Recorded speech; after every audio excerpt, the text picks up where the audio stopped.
Okay, so continuing Level 2 Physicists with NCEA Standard Aerodynamic Mechanics.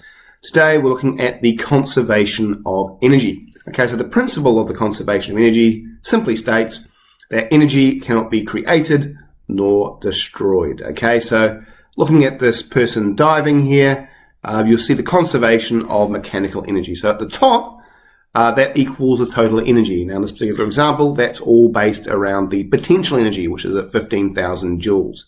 Okay, so as the diver moves down, that potential energy is being transferred into kinetic energy, the energy of moving. So in the second example here, no longer is his potential energy 15,000, it's gone down to 11,250, and his kinetic energy is now 2,750 joules. And then as he's halfway through, the kinetic energy will equal the potential energy, so it'll be 7,500 joules in kinetic energy. Again, the sum is still 15,000 joules.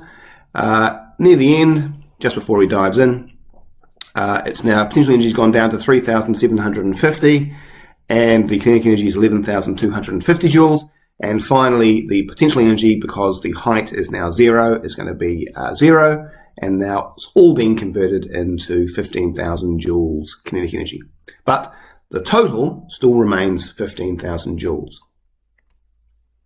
So in terms of conservation of energy, you can actually predict how high the ball will roll up the ramp. Okay, so in this example here, it's symmetrical, the top one, it will roll, if everything is conserved, to exactly the opposite position but parallel, and it's the same in the case at the bottom as well, because the potential energy has been converted into kinetic energy, which then gets reconverted back into potential energy. So in terms of conservation without losses, the total energy of the system before will equal the total energy of the system after. Okay, so from kinetic energy, half mv squared, you can determine the velocity of the object. From the potential energy, gravitational potential energy, mg delta h, you can work out the height of the object. And then from a spring, you can work out the half k delta x squared, so you can actually work out the extension based on the potential energy of that spring. Quite useful. But it's not the actual only way you can calculate these. Okay, you can also use the kinematic equations, which I'm sure you're now very familiar with. Okay, so in this particular example, looking at the question, displacement is going to be equal to negative 15 meters. Okay, so 5 minus 20.